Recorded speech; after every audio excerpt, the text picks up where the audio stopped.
parler à votre maître de la part de ma maîtresse. Dites-lui qu'actuellement elle achève une lettre qu'elle voudrait bien qu'il envoyât à Paris porter avec les siennes. Entendez-vous? Adieu. Serviteur, on dirait qu'elle ne se soucie point de moi, je pourrais donc me confier à elle. Ouais, la voilà qui s'arrête. Il ne me retient point. C'est bon signe. Allez donc. Il n'y a rien qui presse. Monsieur a plusieurs lettres à écrire, à peine commence-t-il la première, ainsi soyez tranquille. Mais il serait bon de le prévenir. De crainte Je qu'il n'en dirai pas un moment plus tôt, je sais mon compte. Oh.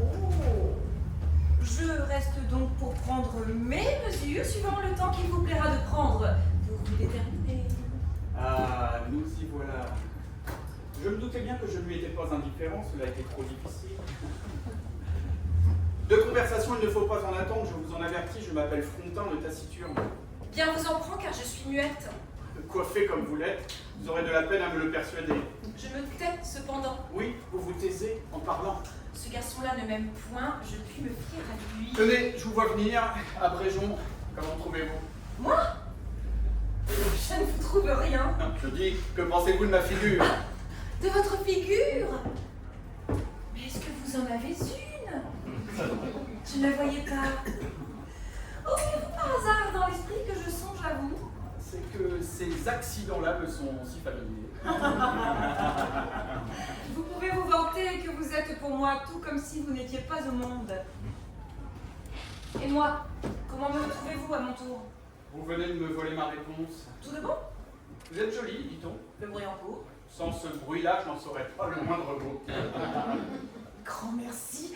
Vous êtes mon homme, voilà ce que je demandais. Vous me rassurez, mon mérite m'avait fait peur. On appelle cela avoir peur de son ombre. Ah, je voudrais pourtant de votre part quelque chose de plus sûr que l'indifférence. Il serait à souhaiter que vous aimassiez ailleurs.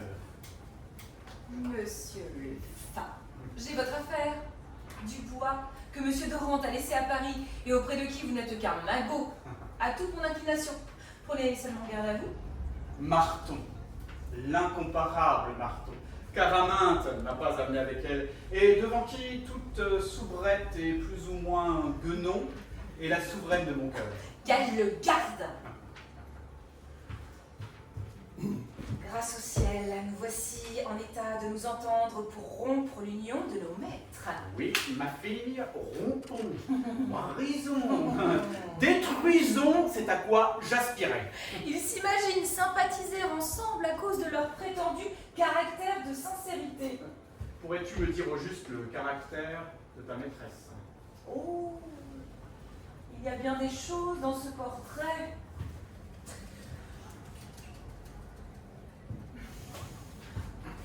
En gros, je te dirais qu'elle est vaine, envieuse, caustique. Elle est sans quartier sur vos défauts, vous garde le secret sur vos bonnes qualités, impitoyablement muette à cet égard, et muette de mauvaise humeur, fière de son caractère sec et formidable qu'elle appelle l'austérité de raison. Elle épargne volontiers ceux qui tremblent sous elle et se contente de les entretenir dans la crainte. Assez sensible à l'amitié, pourvu qu'elle y prime. Il faut que son amie soit sa sujette et jouisse avec respect de ses bonnes grâces. C'est vous qui l'aimez, c'est elle qui vous le permet. Vous êtes à elle, vous la servez et elle vous voit faire.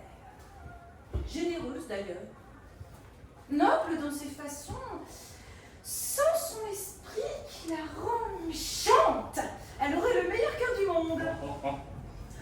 Vos louanges la chagrinent, dit-elle. Mais c'est comme si elle vous disait, louez-moi encore du chagrin qu'elle me font. Oh, l'espiègle. Quant à moi, j'ai là-dessus une petite manière qui l'enchante.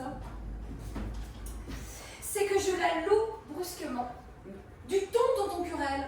Je boue dans la louange, comme si je la grondais d'être louable. Et voilà surtout l'espèce d'éloge qu'elle aime, parce qu'ils n'ont pas l'air flatteur, et que sa vanité hypocrite peut les savourer sans indécence. C'est moi qui la coiffe et qui l'ajuste. Dans les premiers jours, je tâchais de faire de mon mieux, je déployais tout mon savoir-faire. Eh, mais Lisette, finis donc, me disait-elle, tu y regardes de trop près, tout scrupule m'ennuie. Moi, j'eus la bêtise de la prendre au mot. Je n'y fis plus tant de façon, je l'expédiais un peu aux dépens des grâces. Oh, ce n'était pas là son compte, aussi me brusquait-elle. Je la trouvais aigre, acariâtre. Que vous êtes gauche, laissez-moi, vous ne savez ce que vous faites.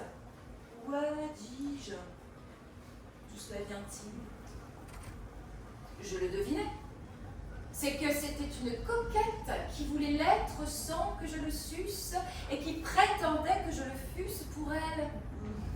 Son intention, ne vous déplaise, était que je fisse violence à la profonde indifférence qu'elle affectait là-dessus. Il fallait que je servisse sa coquetterie sans la connaître, que je prisse cette coquetterie sur mon compte et que madame eut tout le bénéfice des friponneries de mon art sans qu'il y ait eu de sa faute. Oh, le bon petit caractère pour nos dessins. Et ton maître? Oh, ce n'est pas de même. Il dit ce qu'il pense de tout le monde, mais il n'en veut à personne. Ce n'est pas par malice qu'il est sincère, c'est qu'il a mis son affection à se distinguer par là. Si, pour paraître franc, il fallait mentir, il mentirait. C'est un homme qui vous demanderait volontiers, non pas « m'estimez-vous », mais « êtes-vous étonné de me voir ?» Son but n'est pas de persuader qu'il vaut mieux que les autres, mais qu'il est autrement fait qu'eux, qu'il ne ressemble qu'à lui. Ordinairement, vous fâchez les autres en leur disant leurs défauts. Vous le chatouillez, lui. Oh, vous le comblez d'aise en lui disant les siens parce que vous lui procurez le rare honneur d'en convenir. Aussi, personne ne dit-il tant de mal de lui que lui-même. Il en dit plus qu'il en sait. À son compte, il est si imprudent. Il a si peu de capacité, il est si borné, quelquefois si imbécile. Oh, je l'ai entendu s'accuser d'être avare, lui qui est libéral. Sur quoi on lève les épaules et il triomphe. Il est connu partout pour homme de cœur. Et je ne désespère pas que quelques jours il ne dise qu'il est poltron. Car plus les médisances qu'il fait de lui sont grosses, et plus il a de goût à les faire, à cause du caractère original que cela lui donne. Voulez-vous qu'il parle de vous en meilleurs termes que de son ami? Brouillez-vous avec lui, la recette est sûre. Vanter son ami, oh, cela est trop peuple. Mais louer son ennemi, le porter au nu, voilà le beau. Je te l'achèverai par un trait. L'autre jour, un homme contre qui il avait un procès presque sûr vint lui dire « Tenez, ne plaidons plus. Jugez vous-même, je vous prends pour arbitre, je m'y engage. » Là-dessus, voilà mon homme qui salue de la vanité d'être extraordinaire. Le voilà qui pèse, qui prononce gravement contre lui et qui perd son procès pour gagner la réputation de s'être condamné lui-même. Il fut 8 jours enivré du bruit que cela fit dans le monde. Ah, ça. Profitons de leur marotte pour les brouiller ensemble. Inventons s'il le faut. Mentons. Peut-être même nous en épargneront-ils la peine. Oh, je ne me soucie pas de cette épargne-là, je mens fort aisément, cela ne me coûte rien. C'est-à-dire que vous êtes né menteur. Chacun a ses talents.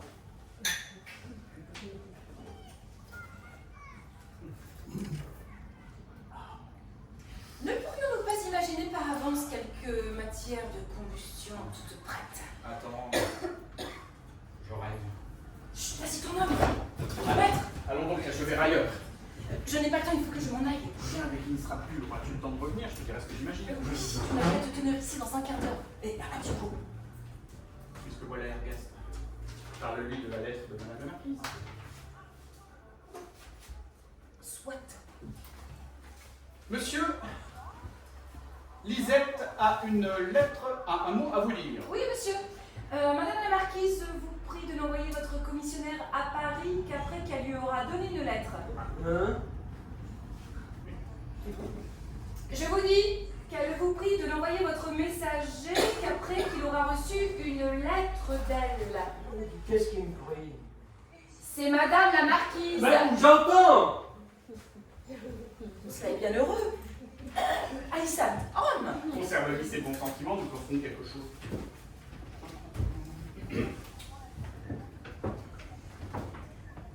Me voyez-vous, Ergast?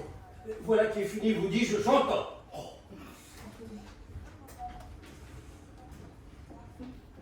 Qu'entendez-vous? Oh, je vous demande pardon. Je croyais parler à Lisette.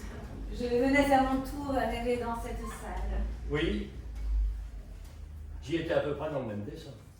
Souhaitez-vous que je vous laisse seule et que je passe sur la terrasse? Ça m'est indifférent. Comme il vous plaira. Toujours de la sincérité. Mais avant que je vous quitte, dites-moi, je vous prie, à quoi vous rêvez tant? Serait-ce à moi par hasard? Non. Est-ce à la marquise? Oui. Vous l'aimez donc? Beaucoup. Et le sait-elle? Pas encore, j'ai différé jusqu'ici de le dire.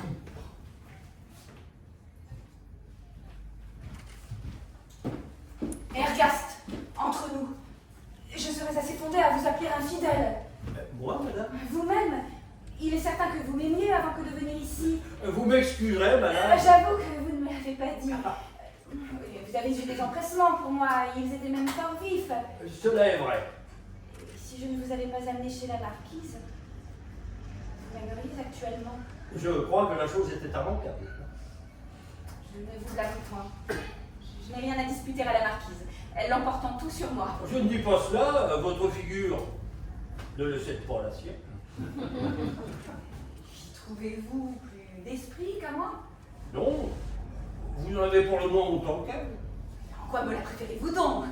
Ne m'en faites point mystère. C'est que si elle vient à m'aimer, je m'en fierai plus à ce qu'elle me dira qu'à ce que vous m'auriez dit. Comment me croyez-vous fausse? Non, mais vous êtes si gracieuse, si polie. Eh bien, est-ce un défaut? Oui, car votre douceur naturelle et votre politesse m'auraient trompé. Elles ressemblent à de l'inclination. Je n'ai pas cette politesse et cet air de douceur avec tout le monde. Mais il n'est plus question du passé. Voici la marquise. Ma présence vous gênerait et je vous laisse. Je suis assez content de tout ce qu'elle m'a dit. Elle m'a parlé assez unanimement.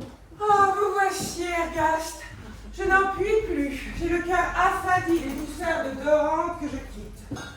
Je me mourrais déjà des sots discours de 5 ou 6 personnes avec qui je sortais et qui me sont venues voir. Vous êtes bien heureux de ne vous y être pas trouvé. La sotte chose que l'humanité. Qu'elle est ridicule, que de vanité, que de duperie, que de petitesse. Et tout cela, faute de sincérité de part et d'autre. Si les hommes voulaient se parler, franchement, si l'on n'était point applaudi quand on s'en fait à croire, insensiblement l'amour-propre se rebuterait d'être impertinent, et chacun n'oserait plus s'évaluer que ce qu'il vaut. Mais depuis que je vis, je n'ai encore vu qu'un homme vrai. Et en fait de femme, je n'en connais point de cette espèce. Et moi, j'en connais une. Devinez-vous pas qui c'est? Non, je n'y suis point. C'est vous, marquise. Où voulez-vous que je la prenne ailleurs? Eh bien, vous êtes l'homme dont je vous parle. Aussi m'avez-vous prévenu d'une estime pour vous, d'une estime. Quand je dis vous, marquise, c'est sans faire réflexion que vous êtes ici. Je vous le dis comme je le dirais à un autre. Je vous le raconte. Comme de mon côté, je vous cite sans vous voir, c'est un étranger à qui je parle. Oui. Vous m'avez surpris, marquise. Je ne m'attendais pas à un caractère comme le vôtre. Quoi? Dire inflexiblement la vérité. Quoi? La dire à vos amis même. Quoi? Voir qu'il ne vous échappe jamais un mot à votre avantage. Mais vous qui parlez, faites-vous autre chose que de vous critiquer sans cesse? Revenons à vos originaux. Quelle sorte de gens étaient-ce? Ah, les sottes gens. L'un était un jeune homme de 28 à 30 ans, un fat, toujours agité du plaisir de se sentir fait comme il est. Il ne saurait s'accoutumer à lui. Aussi, sa petite c'est de promener son corps comme la merveille de nos jours, c'est d'aller toujours disant « Voyez mon enveloppe, voilà l'attrait de tous les cœurs, voilà la terreur des maris et des amants, voilà l'écueil de toutes les sagesses. » La risible créature. Imaginez-vous qu'il n'a qu'un objet dans la pensée, c'est de se montrer. Quand il rit, quand il s'étonne, quand il vous approuve, c'est qu'il se montre. Se tait-il? Change-t-il de contenance? Se tient-il sérieux? Ce n'est rien de tout cela qu'il veut faire, c'est qu'il se montre. C'est qu'il vous dit, regardez-moi, remarquez mes gestes et mes attitudes, voyez mes grâces dans tout ce que je fais, dans tout ce que je dis, voyez mon air fin, mon air leste, mon air cavalier, mon air dissipé, envolez-vous du vif, du fripon, de l'agréablement étourdi. En voilà. Il dirait volontiers à tous les amants, n'est-il pas vrai que ma figure vous chicane? Alors maîtresse, où en serait votre fidélité si je voulais? À l'indifférente, vous n'y tenez point, je vous réveille, n'est-ce pas? À la prude, vous me lorgnez en dessous. À la vertueuse, vous résistez à la tentation de me regarder. À la jeune fille, avouez que votre cœur est ému. Il n'y a pas jusqu'à la personne âgée qui, à ce qu'il croit, dit en elle-même en le voyant, quel dommage que je ne suis plus jeune. Je voudrais bien que le personnage vous entendît. Il sentirait que je n'exagère pas d'un mot. Il a parlé d'un mariage qui a pensé se conclure pour lui, mais que 3 ou 4 femmes jalouses, désespérées et méchantes ont trouvé sourdement le secret de faire manquer. Cependant, il ne sait pas encore ce qui arrivera. Il n'y a que les parents de la fille qui se soient dédits, mais elle n'est pas de leur avis. Il sait de bonne part qu'elle est triste, qu'elle est changée. Il est même question de pleurs. Elle ne l'a pourtant vu que 2 fois. Et ce que je vous dis là, je vous le rends un peu plus clairement qu'il ne l'a compté. Un phare se doute toujours un peu qu'il est. Et comme il a peur qu'on ne s'en doute aussi, il biaise. Il est fa le plus modestement qu'il lui est possible. Et c'est justement cette modestie-là qui rend sa fatuité sensible. Vous avez raison. À côté de lui était une nouvelle mariée, d'environ 30 ans, de ces visages d'un blanc fade et qui font une physionomie longue et sotte. Et cette nouvelle épousée, telle que je vous la dépeins, avec ce visage qui, à 10 ans, était antique, prenait des airs enfantins dans la conversation. Vous eussiez dit d'une petite fille qui vient de sortir de dessous l'aile de père et de mère. Figurez-vous qu'elle est toute étonnée de la nouveauté de son état. Elle n'a point de contenance assurée. Ses innocents appâts sont encore tout confus de son aventure. Elle n'est pas encore bien sûre qu'il soit honnête d'avoir un mari. Elle baisse les yeux quand on la regarde. Elle ne croit pas qu'il lui soit permis de parler si on ne l'interroge. Elle me faisait toujours une inclination de tête en me répondant, comme si elle m'avait remercié de la bonté que j'avais de faire comparaison avec une personne de son âge. Elle me traitait comme une mère, moi qui suis plus jeune qu'elle. Il est vrai que si elle a 30 ans, elle a à peu près votre aîné de 2. De près de 3, s'il vous plaît. Est-ce là tout? Non, car il faut que je me venge de l'ennui que m'ont donné ces originaux. Vis-à-vis de la petite fille de 30 ans, était une assez grosse et grande femme de 50 à 55 ans qui nous étalait glorieusement son embonpoint et qui prend l'épaisseur de ses charmes pour de la beauté. Elle est veuve, fort riche, et il y avait auprès d'elle un jeune homme, un cadet qui n'a rien et qui s'épuise en platitude pour lui faire sa cour. On a parlé du dernier bal de l'opéra. J'y étais, a-t-elle dit, et j'y trompais mes meilleurs amis. Ils ne me reconnurent pas. Vous, madame, a-t-il repris? Vous n'êtes pas reconnaissable. Ah, je vous en défie, je vous reconnais du premier coup d'œil à votre air de tête. Et comment cela, monsieur? Oui, madame. Un je ne sais quoi de noble et d'aisé qui ne pouvait appartenir qu'à vous. Et puis, vous ôtâtes un gant. Et comme, grâce au ciel, nous avons une main qui ne ressemble guère à d'autres, en la voyant, je vous nommais. Et cette main sans père, si vous l'aviez vue, monsieur, est assez blanche, mais large. Ne vous déplaise, mais charnue, mais boursouflée, mais courte, et tient au bras le mieux nourri que j'ai vu de ma vie. Je vous en parle savamment, car la grosse dame au grand air de tête prit longtemps du tabac pour exposer cette main unique qui a de l'étoffe pour 4, et qui finit par des doigts d'une grosseur, d'une brièveté, à la différence de ceux de la petite fille de 30 ans qui sont comme des filets. Un peu de variété ne gâte rien. Notre cercle finissait par un petit homme qu'on trouvait si plaisant, si sémillant, qui ne dit rien et qui parle toujours, c'est-à-dire qu'il a l'action vive, l'esprit froid et la parole éternelle. Il était auprès d'un homme grave qui décide par monosyllabe et dont la compagnie paraissait faire grand cas. Mais à vous dire vrai, je soupçonne que tout son esprit est dans sa perruque. Elle est ample et respectable, et je le crois fort bordé quand il ne l'a pas.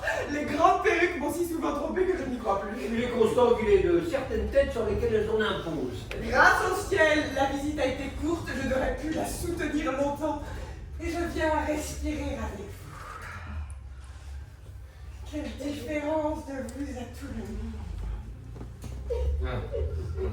Mais dites, sérieusement, vous êtes donc un peu content de moi? Plus que je ne saurais dire. Prenez garde car je vous croise à la lettre. Vous répondez de ma raison là-dessus, je vous l'abandonne. Prenez garde aussi de m'estimer trop. Vous, Ergast, vous êtes un homme admirable. Vous me diriez que je suis parfaite, que je n'en appellerai pas. Je ne parle pas de la figure, entendez-vous? Oh, de celle-là, vous vous passeriez bien. Vous l'avez de trop. Je l'ai de trop.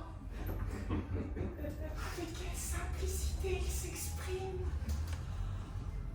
Vous me charmez, Ergast. Vous me charmez. À propos, vous envoyez à Paris. Dites à votre homme qu'il vienne chercher une lettre que je vais achever. Mais il n'y a qu'à le dire à Frontin, que je vois. Frontin, monsieur, suivez, madame. Elle va vous donner une lettre que vous remettrez à celui que je fais partie. Pas. Il est lui-même chez madame qui attend la lettre. Il l'aura dans un moment. J'aperçois de gros. Viens là-bas, je me sauve. Et moi, je vais fermer le paquet. Ils me paraissent bien satisfaits tous deux. Bon, n'importe. Cela ne saurait durer. Me voilà revenu. Qu'as-tu imaginé? Toute réflexion faite, je conclus qu'il faut d'abord commencer par nous brouiller tous deux. Que veux-tu dire? À quoi cela nous mènera-t-il? Je n'en sais encore rien. Je ne saurais t'expliquer mon projet, j'aurais de la peine à me l'expliquer à moi-même. Ce n'est pas un projet, c'est une confusion d'idées fort spirituelles qui n'ont peut-être pas le sens commun mais qui me flattent. À présent, je n'y vois goutte, mais je verrai clair à mesure. J'aperçois pourtant en perspective des discords, des querelles, des dépits, des rancunes. Tu m'accuseras, je t'accuserai, on se plaindra de nous. Tu auras mal parlé, je n'aurais pas mieux dit. Tu n'y comprends rien. La chose est obscure, j'essaie, je hasarde. Je te conduirai, tout ira bien. M'entends-tu un peu? Belle demande, cela est si clair. Fait, voici le gens qui arrivent. Tu sais le rôle que je t'ai donné, obéis, tu restes le reste. Ah, c'est vous, Lisette. Nous avions cru qu'Ergast et la marquise se promenaient ici. Non, madame, mais nous parlions d'eux à votre profit. Ah, mon profit. Et que peut-on faire pour moi? La marquise est à la veille d'épouser Ergast. Il y a du moins lieu de le croire à l'empressement qu'ils ont l'un pour l'autre. Point du tout. Nous venons tout à l'heure, Lisette et moi, de rompre ce mariage dans notre petit conseil. Sur ce pied-là, vous ne vous aimez donc pas, vous autres? On ne peut pas moins. Mon étoile ne veut pas que je rende justice à mademoiselle. Et la mienne veut que je rende justice à monsieur. Nous avions déjà conclu d'affaires avec d'autres, et madame loge chez elle la petite personne que j'aime. Quoi, Marton? Vous l'avez dit, madame, mon amour est de sa façon. Quant à mademoiselle, son cœur est allé à Dubois. C'est lui qui le possède. J'en serais charmé, Lisette. Laissons là ce détail. Vous aimez toujours ma maîtresse. Dans le fond, elle ne vous haïssait pas. Et c'est vous qui l'épouserez, je vous la donne. Et c'est madame à qui je prends la liberté de transporter mon maître. Vous me transportez. Vous pas. Et que savez-vous si je voudrais de lui? Madame a raison, tu ne lui feras pas là un grand présent. Vous parlez fort mal, Lisette. Ce que j'ai répondu à Frontin ne signifie rien contre Ergaste, que je regarde comme un des hommes les plus dignes de l'attachement d'une femme raisonnable. À la bonne heure, je lui trouvais un homme fort ordinaire. Je vais le regarder comme un homme rare. Mais pour le moins aussi rare que ta maîtresse. Soit dit sans préjudice de la reconnaissance que j'ai, de la bonne chair que j'ai fait chez elle. De la faca, prenez garde à ce que vous direz de madame la marquise. Je défends mon maître. Voyez là cet animal, c'est bien à toi parler d'elle, et tu me fais une belle comparaison. Qu'appelles-tu une comparaison? Allez, Lisette, vous êtes impertinente avec vos airs méprisants contre un homme dont je prends le parti. Et votre maîtresse elle-même me fera raison du peu de respect que vous avez pour moi. Pardi, voilà bien du bruit pour un petit mot. C'est donc le Félix, monsieur Ergas. Mais ta maîtresse en est-elle un plus que nous? Hé, vous dis-je! Monsieur, je suis indigné. Qu'est-ce donc que sa maîtresse qui la relève tant au-dessus de mon maître? On sait bien qu'elle est aimable, mais il y en a encore de plus belles, quand ce ne serait que madame. Madame n'a que faire là-dedans, Marot, mais je te donnerai 100 coups de bâton sur la considération que j'ai pour ton maître. Qu'est-ce Laurent, il me semble que tu cries. Est-ce ce coquin-là qui te fâche? Putain, insolent! Mon père malheureux! Monsieur, si la sincérité loge quelque part, c'est dans votre cœur. Parlez. La plus belle femme du monde est la marquise. Non, qu'est-ce que c'est que cette mauvaise plaisanterie-là? Butor! La marquise est aimable et non pas belle. Comme un ange. Sans aller plus loin, madame, elle est très plus régulière qu'elle. J'ai prononcé de même sur ces deux articles, et monsieur s'emporte. Il dit que sans vous, la dispute finirait sur mes épaules. Je vous laisse mon bon droit à soutenir, et je me retire, avec votre suffrage. Et quoi, Laurent? C'est là ce qui t'irrite. À quoi songes-tu donc? Je suis persuadé que la marquise elle-même ne se pique pas de beauté. On a que faire pour être aimé. Quoi qu'il en soit, nous sommes amis, l'opiniâtreté de cet impudent m'a choqué. Et j'espère que tu voudras bien t'en défaire, et s'il le faut, je t'en ferai prier par la marquise, sans lui dire ce dont il s'agit. Je te demande grâce pour lui, et je suis sûr que la marquise te la demandera elle. Au reste, j'ai été venu pour savoir s'il ne m'avait rien amendé à partir. J'envoie mes gens à partir. Peut-il vous être utile? Je le chargerai d'un petit billet, si vous le voulez bien. Allons, madame. Oh, marquise. Où allez-vous donc, tous deux? Madame doit me donner un billet pour être porté à Paris, et je reviens ici dans le moment.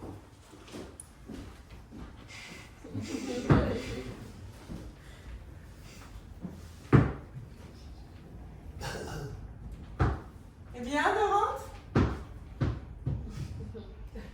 Me promènerai-je avec un muet?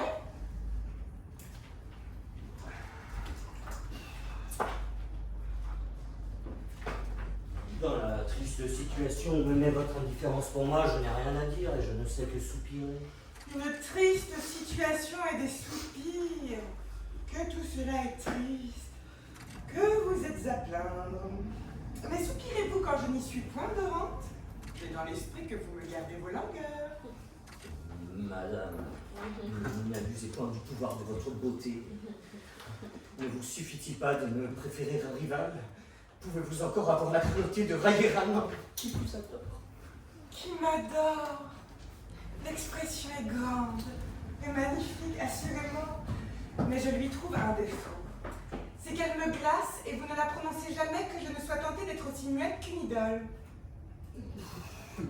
Vous me désespérez. Fut-il jamais d'homme plus maltraité que je le suis, et fut-il de passion plus méprisée? Passion? J'ai vu ce mot-là dans Cyrus? Ou dans Cléopâtre? Eh, Dorante, vous n'êtes pas indigne qu'on vous aime.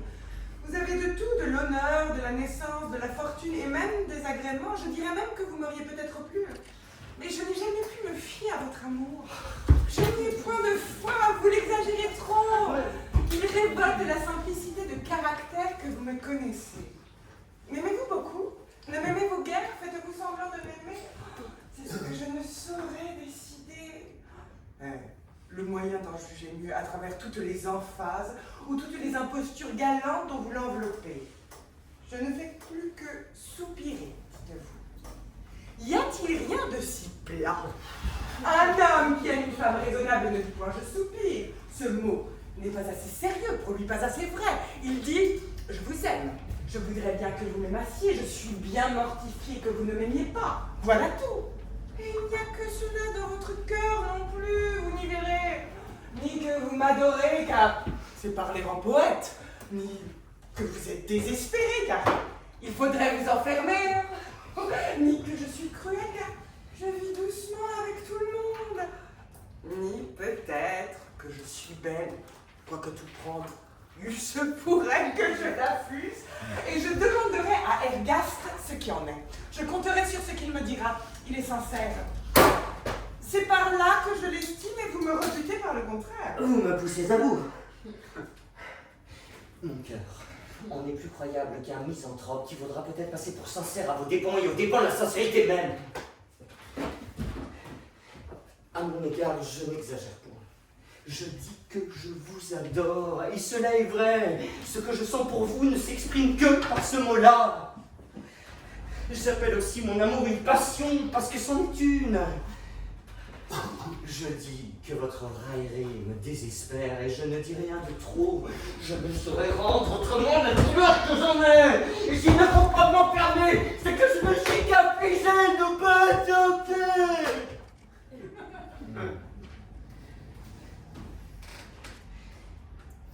Il est encore vrai que je soupire et que je meurs d'être méprisé. Oui, je m'en meurs. Oui, vos railleries sont cruelles et me pénètrent le cœur et je le dirai toujours. Adieu. Aussi Ergast, cet homme si sincère, je me retire. Je sais avoisir de la froide et orgueilleuse tranquillité avec laquelle je vous aime. Il en faut convenir. Ces dernières fictions-ci sont assez pathétiques. Je suis charmé de vous trouver seule, marquise. Je ne m'y attendais pas. Je viens d'écrire à mon frère à Paris. Savez-vous ce que je lui demande, ce que je ne vous ai pas encore dit à vous-même? Quoi donc? Que je vous aime. Je le savais. Je m'en étais aperçu. Mais ce n'est pas là tout. Je lui marque encore une chose. Qui est? Que je croyais ne pas vous déplaire. Toutes vos nouvelles sont donc vraies. Je vous reconnais à cette réponse franche. Si c'était le contraire, je vous le dirais tout aussi uniment. À ma première lettre, si vous voulez, je monterai tout net que je vous épouserai bientôt. Mais apparemment... Et puisqu'on peut se marier à la campagne, je pourrais même demander que c'en est déjà fait. Attendez, laissez-moi respirer. En vérité, vous allez si vite que je me suis cru mariée. C'est que ce sont des choses qui vont tout de suite quand on s'aime. Sans difficulté, mais dites-moi, Ergast, vous êtes homme vrai. Qu'est-ce que c'est que votre amour? Car je veux être véritablement aimé. Vous avez raison. Aussi, vous aimais-je de tout mon cœur. Je vous crois. N'avez-vous jamais rien aimé plus que moi? Non, d'homme d'honneur.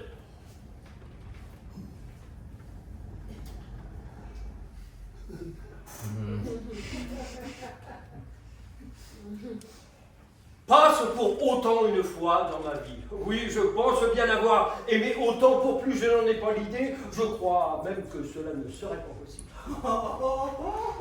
Très possible. Je vous aurais pas, rien n'empêche que vous n'aimiez encore davantage. Je n'ai qu'à être plus aimable et cela ira plus loin. Passons. Laquelle de nous deux vaut le mieux? De celle que vous aimiez ou de moi? Ah, ce sont des grâces différentes. Elle en avait infiniment. C'est-à-dire un peu plus que moi. Ah, ma foi. Ah, je serais fort embarrassé de décider là-dessus. Et moi non, je prononce votre incertitude décide. Comptez aussi que vous l'aimiez plus que moi. Je ne crois rien. Oh, vous rêvez. N'aime-t-on pas toujours les gens à proportion de ce qu'ils sont aimables? Et dès qu'elle était, plus que je ne la suis, qu'elle avait plus de grâce. Il a bien fallu que vous l'aimassiez davantage, hein. Votre cœur n'a guère de mémoire.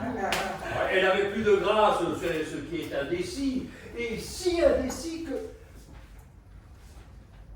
Je penche à croire que vous en avez bien longtemps. Oui. Penchez-vous. Vraiment. Cela est considérable. Mais savez-vous à quoi je pense, moi? Non. Ah, laissez-la cette égalité si équivoque. Elle ne me tente point, j'aime autant la perdre que de la gagner, en vérité. Je n'en doute pas, je sais votre indifférence là-dessus. Et d'autant plus que si cette égalité n'y est pas, ce serait de si peu de choses. Encore, et je vous dis que je n'en veux point, que j'y renonce. À quoi sert d'éplucher ce qu'elle a de plus, ce que j'ai de moins? Ne vous travaillez plus à nous évaluer. Mettez-vous l'esprit en repos. Je lui cède. J'en ferai un astre, si vous voulez. Ah, votre badinage me charme. Il en sera donc ce qu'il vous plaira. L'essentiel est que je vous aime autant que je l'aime. Vous me faites bien de la grâce. Quand vous en rabattriez, je ne m'en plaindrai pas. Continuons, vos naïvetés m'amusent. Elles sont de si bon goût. Vous avez paru, ce me semble, avoir quelque inclination pour Araminte. Oui, je me suis senti quelque envie de l'aimer, mais la difficulté de pénétrer ses dispositions m'a rebuté. On risque toujours de se méprendre avec elle et de croire qu'elle est sensible quand elle méconnaît. Cela ne me convient pas. Je fais grand cas d'elle. Comment la trouvez-vous? À qui de nous deux, amour à part, donneriez-vous la préférence? Ne me trompez point. Jamais. Aussi, voici ce que je pense. Araminte a de la beauté. On peut dire que c'est une belle femme. Fort bien. Et quant à moi, à cet égard-là, je n'ai qu'à me cacher, n'est-ce pas? Pour vous, marquise, vous plaisez plus qu'elle. J'ai tort, je passe l'étendue de mes doigts. Ah, le saint homme qui les plaint. Et de quoi riez-vous donc? Franchement, c'est que vous êtes un mauvais connaisseur. Et qu'à dire vrai, nous ne sommes belles ni l'une ni l'autre. Il me semble pourtant qu'une certaine régularité de traits. Qui vous dit pas plus belle l'une que l'autre? De la régularité dans les traits d'Araminte, de la régularité. Vous me faites pitié. Et si je vous disais qu'il y a mille gens qui trouvent quelque chose de baroque dans son air? Du baroque à Araminte? Oui, c'est du baroque. Mais on s'y accoutume et voilà tout. Et quand je vous accorde que nous n'avons pas plus de beauté l'une que l'autre, c'est que je ne me soucie guère de me faire tort, mais croyez que tout le monde la trouvera encore plus éloignée d'être belle que moi, tout effroyable que vous me faites. Moi, je vous fais effroyable. Mais il faut bien, dès que je suis au-dessous d'elle. J'ai dit que votre partage était de plaire plus qu'elle. Soit, je plais davantage, mais je commence par faire peur. Je puis me tromper. Ça m'arrive souvent. Je réponds de la sincérité de mes sentiments, je n'en garantis pas la justesse. À la bonne heure, mais quand on a le goût faux, c'est une triste qualité que d'être sincère. Mon défaut de ma sincérité, c'est qu'elle est trop forte. Je ne vous écoute pas, vous voyez du travers, ainsi changeons de discours et laissons-la à Araminte. Ce n'est pas la peine de vous demander ce que vous pensiez de la différence de nos esprits. Vous ne savez pas juger. Quant à vos esprits, le vôtre me paraît bien vif, bien sensible, bien délicat. Vous biaisez ici, c'est vain et emporté que vous voulez dire. Donc bien faire civilisé. À qui en voulez-vous? Ah, monsieur, madame, monsieur, je viens vous avertir d'une chose. Vous savez que tantôt, Frontin a osé dire à Dorante même qu'Araminte était beaucoup plus belle que ma maîtresse. Quoi? Qu'est-ce donc vous dites? Est-ce que nos beautés ont déjà été débattues? Oui, madame. Et Frontin, vous mettez bien en dessous d'Araminte. Elle présente, et moi aussi. Elle présente. Qui répondait? Tu laissais dire. Mais conte-moi donc cela. Comment? Je suis en procès sur de si grands intérêts et je n'en savais rien. Eh bien, Ce que je veux apprendre à monsieur, c'est que Frontin dit qu'il est arrivé dans le temps que Dorante se fâchait s'emporter contre lui en faveur de madame. il s'emportait, dis-tu, toujours en présence d'Araminte? Oui, madame. Sur quoi Frontin dit donc que vous êtes arrivé, monsieur, que vous avez demandé à Dorante de quoi il se plaignait, et que l'ayant su, vous avez extrêmement loué son avis. Je dis l'avis de Frontin, que vous y avez applaudi, et déclaré que Dorante était un flatteur où il voyait gouttes. Voilà ce que s'était Frontin public. J'ai cru qu'il était c'était à propos de venir vous avertir d'un discours qui ne vous ferait pas honneur et qui ne convient ni à vous ni à madame. Le rapport de Frontin est-il exact, monsieur? C'est un sot qui parle de trop. Il est faux que je l'ai applaudi ou loué. Mais comme il ne s'agissait que de beauté qu'on ne saurait contester à Araminte, je me suis contenté d'ajouter froidement que je ne voyais pas qu'il eût tort. Il est vrai que ce n'est pas là à applaudir, ce n'est que confirmer qu'elle y est la chose. Sans doute. Toujours devant Araminte. Oui. J'ai même ajouté, parmi ce qui est particulier pour vous, que vous sauriez de mon avis vous-même. Ah. Vous m'excuserez, voilà où l'oracle s'est trop avancé. Je ne justifierai point votre estime, j'en suis fâchée. Mais je connais Araminte et je n'irai point confirmer aussi une décision qui lui tournerait la tête, car elle est si sobre. Je gâche qu'elle vous aura cru et il n'y aurait plus moyen de vivre avec elle. Et c'est nous, Lisette. Monsieur, vous m'avez rendu compte de votre cœur. Il est juste que je vous rende compte du mien. Oui. Ma première inclination a d'abord été mon mari, qui valait mieux que vous, Ergaste. Soit dit sans rien diminuer de l'estime que vous méritez. Après, madame. Depuis sa mort, je me suis sentie, il y a 2 ans, quelque sorte de penchant pour un étranger qui demeura peu de temps à Paris, que je refusais de voir et que je perdis de vue. Homme à peu près de votre taille, ni mieux ni plus mal fait, de ces figures passables, peut-être un peu plus remplies, un peu moins fluette, un peu moins décharnée que la vôtre. Fort bien. Et de Dorante, que m'en direz-vous, madame? Qu'il est plus doux, plus complaisant, qu'il a la mine un peu plus distinguée et qu'il pense plus modestement de lui que vous, mais que vous plaisez davantage. J'ai tort aussi, très tort. Mais ce qui me surprend, c'est qu'une figure aussi chétive que la mienne, qu'un homme aussi désagréable, aussi revêche, aussi sottement infatué de lui-même, ait pu gagner votre cœur. Est-ce que nos cœurs ont de la raison? Il entre tant de caprices dans les inclinations. Il vous en a fallu un des plus déterminés pour pouvoir m'aimer avec de si terribles défauts, qui sont peut-être vrais, dont je vous suis obligé de m'avertir, mais que je ne savais guère. Ouais, savais-je, moi, que j'étais vaine, laide et mutine. Vous me l'apprenez et je vous rends instruction pour instruction. Assurément celui. Tout ce que je crains, c'est qu'un homme aussi commun et qui vaut si peu ne vous rebute. Dès que vous pardonnez à mes désagréments, il est juste que je pardonne à la petitesse de votre mérite. Vous me rassurez. Personne ne viendra-t-il me délivrer de lui? Je crois qu'il est tard.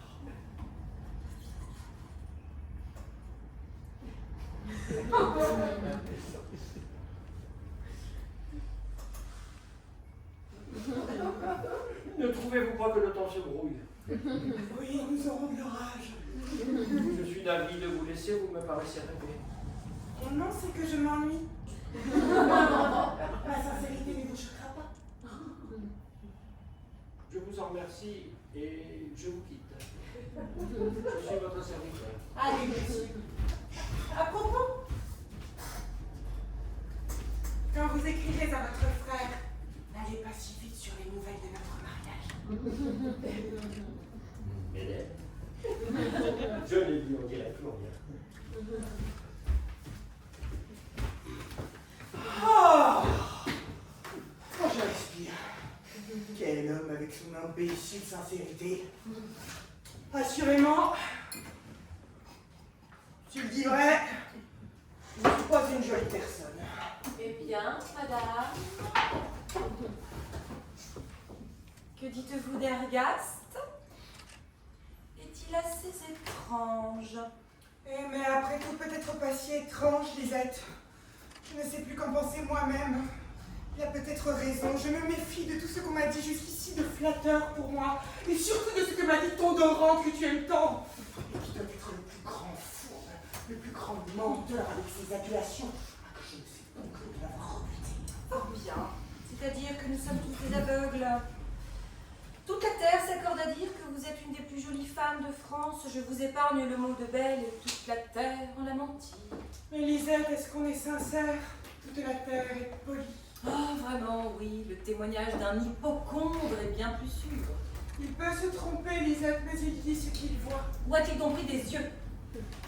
Vous m'impatientez. Je sais bien qu'il y a des Minois d'un mérite incertain qui semblent jolis aux uns, qui ne le semblent pas aux autres. Et si vous aviez un de ceux-là qui ne laisse pas de distinguer beaucoup une femme, j'excuserais votre méfiance, mais le vôtre est charmant. Petits et grands, jeunes et vieux, c'est partout le même écho, tout en convient jusqu'aux femmes, il n'y a qu'un cri là-dessus. Quand on m'en donne à vous, que me dit-on? Vous allez servir une dame charmante. Quand je vous vis, comment vous trouvais-je? Charmante. Ceux qui viennent ici, ceux qui vous rencontrent, comment vous trouvent-ils? Charmante. À la ville, au champ, c'est le même écho partout. Charmante. Que diantre! Y a-t-il rien de plus confirmé, de plus prouvé, de plus indubitable? Il est vrai qu'on ne dit pas cela d'une figure ordinaire. Mais tu vois pourtant ce qui m'arrive. En partie, vous avez un furieux penchant à vous rabaisser, je ne saurais tenir. Petite opinion que vous avez de vous est insupportable. Ta colère me divertit. Tenez, il vous est venu tantôt compagnie. Il y avait des hommes et des femmes. J'étais dans la salle d'en bas quand ils sont descendus. J'entendais ce qu'ils disaient. Ils parlaient de vous. Précisément, de beauté, d'agrément. En descendant. Oui, en descendant, mais il faudra que votre misanthrope les redresse, car ils étaient aussi sots que moi. Et que disait-il donc? Des bêtises, ça n'avait pas le sens commun. C'était des yeux fins, un regard vif, une bouche, un sourire, un teint, des grâces, enfin des visions, des chimères. Et il ne te voyait voir. Ah, vous me feriez mourir, la porte était fermée sur moi. Quelqu'un de mes gens pouvait être là. Ce n'est pas par vanité au reste que je suis en peine de savoir ce qui en est, car est-ce par là qu'on vaut quelque chose? Non, c'est qu'il est bon de se connaître. Mais voici le plus hardi de mes flatteurs. Il n'en reste pas moins outré des impertinences de Frontin dont il a été témoin. Eh bien, monsieur, prétendez-vous que je vous passe encore vos soupirs, vos je vous adore, vos enchantements sur ma personne? Venez-vous encore m'entretenir de mes appâts? J'ai interrogé un homme vrai pour achever de vous connaître. J'ai vu Ergast. Allez savoir ce qu'il pense de moi, il vous dira si je dois être contente du sot amour-propre que vous m'avez supposé par toutes vos exagérations. Allez, monsieur, il vous apprendra que madame est laide. Comment? Oui, laide, c'est une nouvelle découverte. À la vérité, cela ne se voit qu'avec les lunettes d'Ergast. Il n'est pas question de plaisanter. Peu m'importe ce que je suis à cet égard, ce n'est pas l'intérêt que j'y prends, je vais parler. Vu que mes amis me croient le cœur bon et l'esprit bien fait, je les quitte du reste. Mais qu'un homme que je voulais estimer, dont je voulais être sûr, mais regardé comme une femme, dont il m'aurait dit que ses flatteries démonteraient la petite cervelle. Voilà ce que je lui reproche. Et moi, madame, je vous déclare que ce n'est plus ni vous, ni vos grâces que je défends. Vous êtes fort libre de penser de vous ce qu'il vous plaira, je ne m'y oppose point. Mais je ne suis ni un adulateur, ni un visionnaire. J'ai les yeux bons, j'ai le jugement sain, je sais rendre justice. Et je soutiens que vous êtes une des femmes du monde la plus aimable, la plus touchante. Je soutiens qu'il n'y aura point de contradiction là-dessus. Et tout ce qui me fâche en le disant, c'est que je ne saurais le soutenir sans faire l'éloge d'une personne qui m'outrage et que je n'ai nulle envie de... Je suis de même. On est fâchés du bien, dit-elle. Mais comment se peut-il qu'Ergast me trouve difforme et vous charmante? Comment cela se peut-il? C'est pour votre honneur que j'insiste. Oh, les sentiments varient-ils jusque-là? Ce n'est jamais que du plus au moins qu'on diffère, mais du blanc au noir, du tout au rien, je m'y perds. Ergast c'est un extravagant, la tête lui tourne. Cet esprit-là ne fera pas bonne fin. Lui, je ne lui donne pas 6 mois sans avoir besoin d'être enfermé. Parlez, madame, parce que je suis piqué. C'est votre sincérité que j'interroge.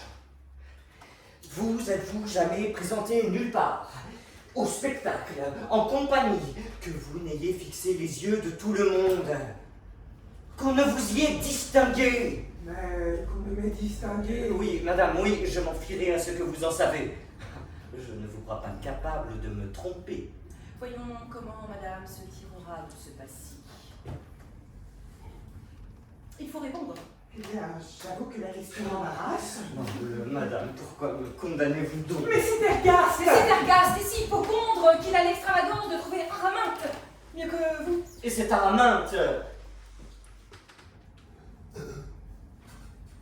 est si dupe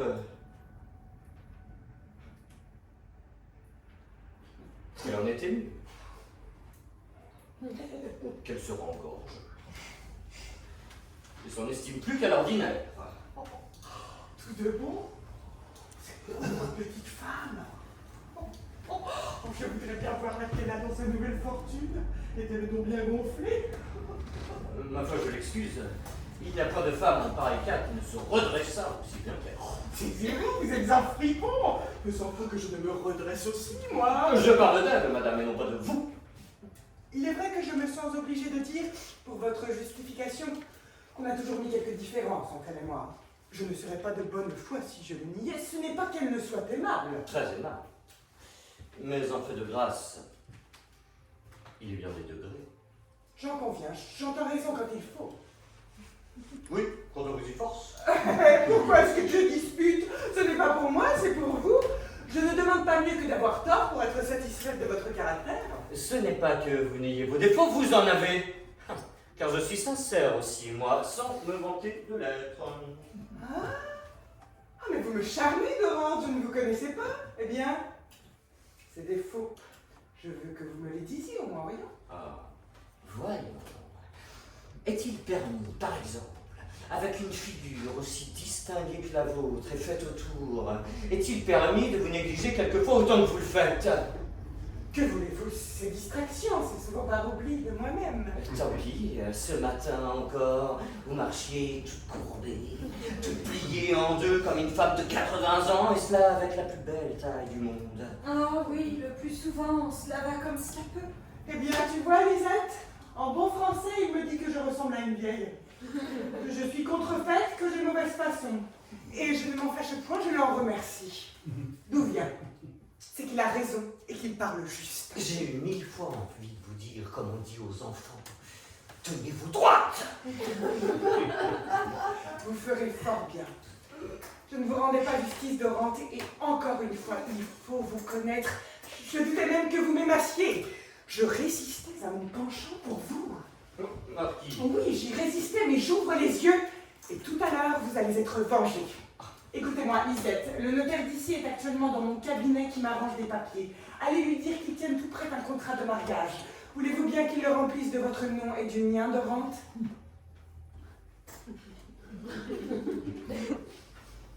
me transportez, madame. Il y a longtemps que cela devrait être fait.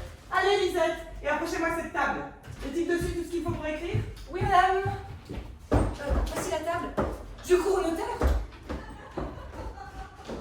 N'est-ce pas Araminte que je vois? Que vient-elle nous dire? Marquise, je viens rire avec vous d'un discours sans jugement qu'un valet a tenu et dont je sais que vous êtes informé. Je vous dirais bien que je le désavoue, mais je pense qu'il n'en est pas besoin. Vous me faites apparemment la justice de croire que je me connais et que je sais à quoi m'en tenir sur pareille folie de grâce. Permettez-moi d'écrire un petit billet qui presse. Il n'interrompra point notre entretien. Je ne vous gêne point. Ne parlez-vous pas de ce qui s'est passé tantôt devant vous, madame? De cela même. Eh bien, il n'y a plus qu'à vous féliciter de votre bonne fortune. Tout ce qu'on y pourrait souhaiter de plus, c'est qu'Argaste fût un meilleur juge. C'est donc par modestie que vous vous méfiez de son jugement, car il vous a traité plus favorablement que moi. Il a décidé que vous plaisiez davantage. Et je changerais bien mon partage contre vous. Oui, Da, je sais qu'il vous trouve régulière mais point touchante. C'est-à-dire que j'ai des grâces et vous des traits, mais je n'ai pas plus de foi à mon partage qu'au vôtre. Je dis le vôtre, parce qu'entre nous, nous savons que nous ne sommes belles ni l'une ni l'autre. Je croirais assez la moitié de ce que vous dites. La moitié. Madame, faut-il quelqu'un pour donner votre billet? Souhaitez-vous que j'appelle? Non, je vais le donner moi-même. Pardonnez si je vous quitte, madame, j'en agis sans façon.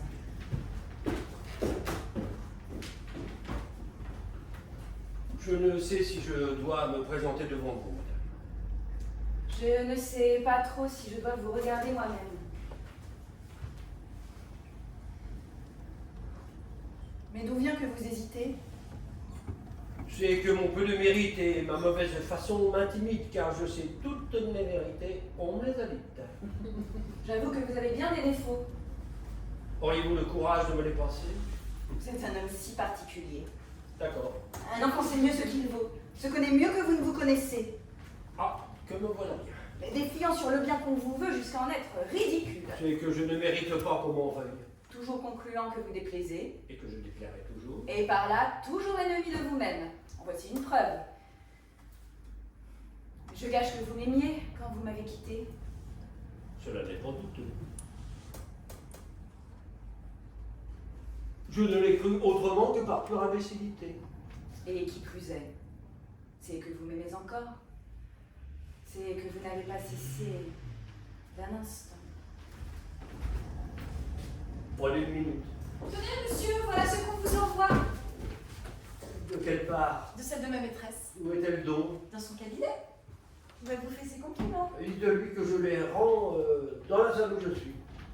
Ouvrez, ouvrez, ouvrez.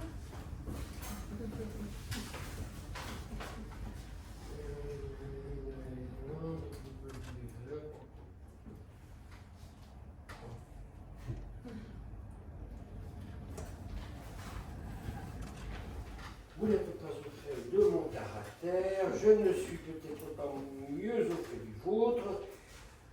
Quittons-nous, monsieur. Actuellement, nous n'avons point d'autre parti à prendre. Le conseil est fort bon, je vais l'assurer de ma parfaite obéissance. Ce n'est pas la peine, vous l'allez voir paraître. Et je ne suis envoyée que pour vous préparer sur votre disgrâce. Madame, j'ai encore une chose à vous dire. Quoi donc? Je soupçonne que le notaire et l'avenant qui passe un contrat de mariage n'écrira-t-il rien en ma faveur? En votre faveur? Mais vous êtes bien hardi. Vous avez donc compté que je vous pardonnerai? Je ne le mérite pas. Cela est vrai, et je ne vous aime plus. Mais quand le notaire viendra, vous verrez.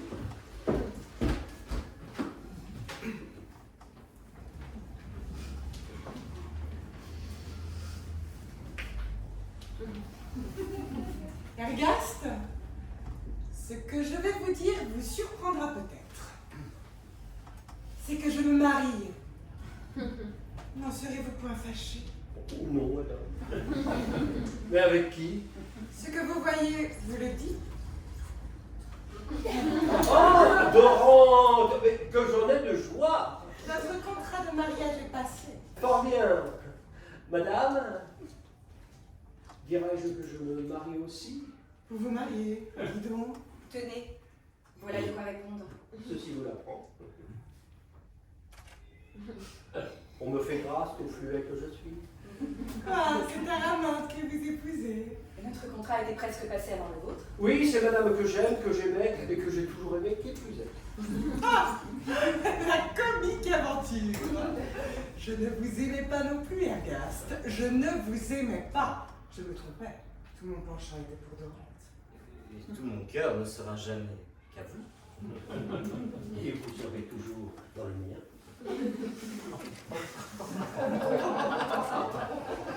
Nous avons pris un plaisant détour pour arriver là. Allons, belle Araminte, passons dans mon cabinet pour signer et ne songeons qu'à nous réjouir. Enfin, nous voilà délivrés l'un de l'autre. J'ai envie de t'embrasser le doigt. Non, vous resterez trop fort pour moi. Mais je te permets de baiser ma main pendant que je détourne la tête. Non, non, voilà mon transport passé et je te salue en détournant la mienne.